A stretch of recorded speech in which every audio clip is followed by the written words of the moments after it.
मत्तालिमालास्फुटं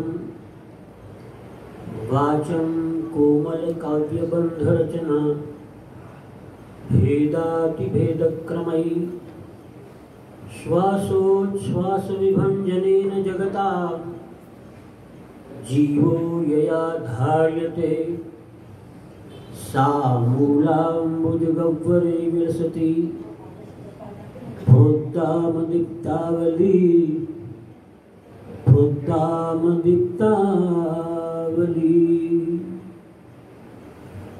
वसुदेवसुतं देवं कंसचाणूरमर्दनं देवकी परमानन्दं कृष्णं वन्दे जगद्गुरुं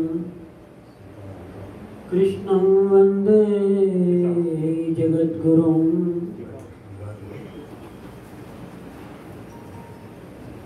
अनंत श्री विभूषित मन मानस हृदय में प्रत्यक्ष पूज्य चरण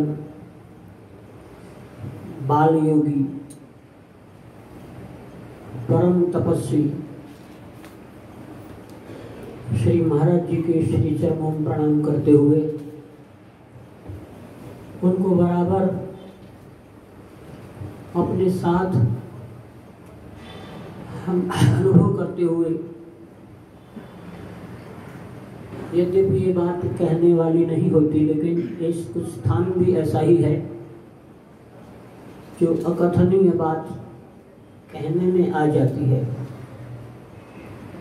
कहने में आ जाती है, अनुभव की बात कहने में आ जाती है।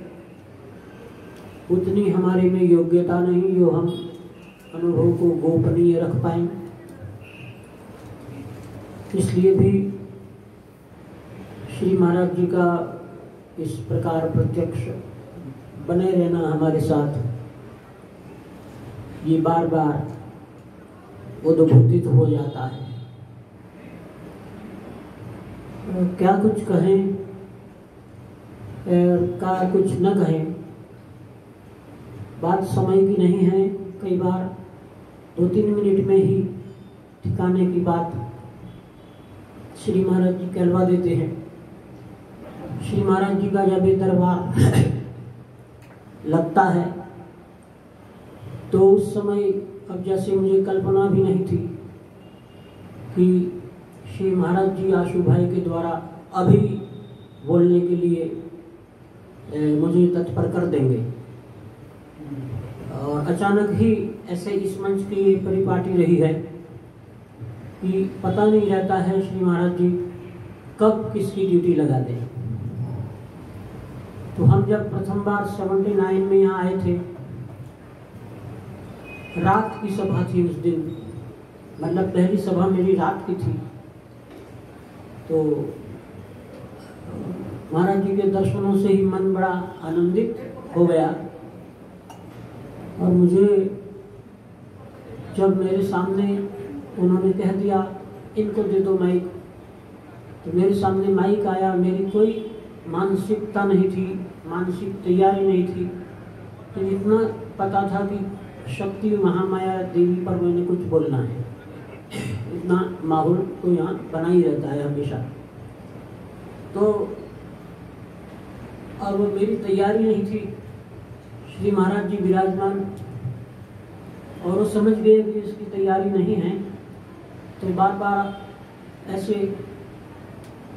ऐसे कुछ कह कर रहे थे।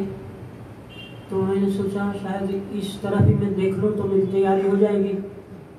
और जैसे उन्होंने ऐसे किया, किस लहर में किया, और उस उंगली की तरफ जैसे मेरी दृष्टि गई, वैसे ही मुझे देवी उपनिषद के एक तरफ से सारे मंत्र याद आने लगे जो पहले कभी मैं बहुत पाठ करता था। और मेरे ख्याल कहीं उस 10 मिनट में 15 मिनट में मैं 10 मंत्र देवी उपनिषद के बोल गया होगा, और उसके ऊपर जो कुछ भी स्मरण आया वो तो या देवी सर्वभूतेषु स्मृति रूपेण संस्थिता नमस्तस्यै नमस्तस्यै नमस्तस्यै नमो नमः। हमारे श्री महाराज जी प्रत्यक्ष शक्ति के, परम भक्ति शक्ति के, समर्पण शक्ति के साकार मूर्तमंत स्वरूप है। और इसलिए भी उनको देखते ही बहुत सारे सद्गुण उत्पन्न होने लग जाते हैं। उनका नाम स्मरण करते ही बहुत सारी अच्छी बातें आने लग जाती है। वैसे भी मानस में यदि मैं गलती ना करता हूँ तो ऐसे परम संतों के दर्शन से 4 घटनाएं एक साथ घट जाने की बात लिखी है। 4 घटनाएं कौन कौन सी है वो हमारे में घटी है। कोई भी इतना गुणवान नहीं होता है जो अपने आप उसमें बहुत सारे गुणों का उद्भव हो जाए। बिना किसी शक्ति संचार के, बिना किसी संत की कृपा के अच्छे गुणों का प्रादुर्भाव नहीं होता है। तो वो चौपाइयाँ लगभग उटपटांग हो तो ठीक सही कर लेना कि जब हम श्री महाराज जी के पास बैठ जाते हैं तो 4 घटनाएं एक साथ घट जाती है। वो कौन कौन सी है? गुण प्रगट ही अवगुण ही दुरावा, कुपथ निवार सुपंथ चलावा। गुण प्रकट होने लग गए और अवगुण छिपने लगे। सर्वथा अवगुण नष्ट नहीं होते, ये माया जनित विधा है। लेकिन ये अवगुण यदि हमारा पीछा थोड़ी थोड़ी देर के लिए भी छोड़ दें तो वो अनुभव भी एक बड़ा सुखद होता है। तो परम मुक्ति का, जीवन मुक्ति का अनुभव होता है।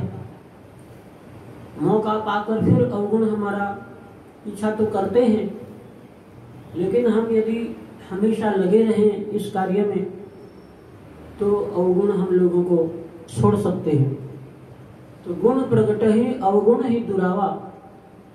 गुण प्रकट होने लगते हैं और अवगुण छिपने लगते हैं। और संत के समागम से, उनकी दृष्टि से जो बुरे पंथ पर जीव चलता होता है उस पंथ से हट जाता है। संत की कृपा कुपथ निवार सुपंथ चलावा, अच्छे मार्ग पर चला देती है कृपा। ये कहने के लिए नहीं, किसी भाषा शैली को या किसी साहित्य को सजाने के लिए नहीं कहा गया है। ये परम सत्य है, परम सुखद है। इसी तरह श्री महाराज जी का आज भी हमें संग मिला हुआ है और वो संग ऐसा मिला है कि उस संग से हम कभी अलग नहीं हो सकते हैं। शरीरों से हम कभी हमेशा साथ नहीं हो सकते और अंतर्मन से जो हमें संग मिला है उस अंतर्मन के द्वारा जो श्री महाराज जी का संग है उस संग से हम एक क्षण भी अलग नहीं हो सकते। ये एक अद्भुत अनुभव है। श्री महाराज जी के मुख से बरसों पहले कभी कभी तब तो ऐसा कुछ मन मस्तिष्क में नशा भी ऐसा हो रखा था हमें। उस समय मेरे पास साधन भी ठीक थे, कथाएं भी खूब चलती थी, छोटी मोटी गाड़ी भी रखते थे, तो कोई 2-4 लोग भी साथ रहते थे। कभी मन किया कि चलो चलना है तो 3-3:30 बजे निकले। यहाँ जब पहुँचते थे तो ऊपर गुफा में, जो जामवंत कक्ष के बाद में एक गुफा है, उसमें श्री महाराज जी अपना हारमोनियम लिए कुछ सुंदर पद गाते होते थे और ऐसे देख लेते थे हाँ ये आ गया। तो बस इतने में, इतनी दृष्टि के लिए ही हम ऐसे रातों रात निकल कर आते थे। और वो दृष्टि आज भी ऐसी ही है, ये हमें देख रहे हैं। और यहाँ गीता का एक श्लोक चरितार्थ होता है, यो मां पश्यति सर्वत्र सर्वं च मयि पश्यति तस्याहं न प्रणश्यामि सचमेन प्रणश्यति। यहाँ भगवान ने बड़े संतुलित और दार्शनिक ढंग से ये बात हम साधकों को समझाई है कि जो मुझे सर्वत्र देखता है, सर्वत्र जहाँ जहाँ आपका मन जाता है वो सब सर्वत्र है, चाहे आकाश में जाता हो, पृथ्वी में, पाताल में, अतल वितल पाताल तलातल महातल रसातल लोक में, अनंत ब्रह्मांडों में जहाँ तक पे हमारा मन जाता है, सर्वत्र जो मुझे देखता है, मेरे अस्तित्व का अनुभव करता है।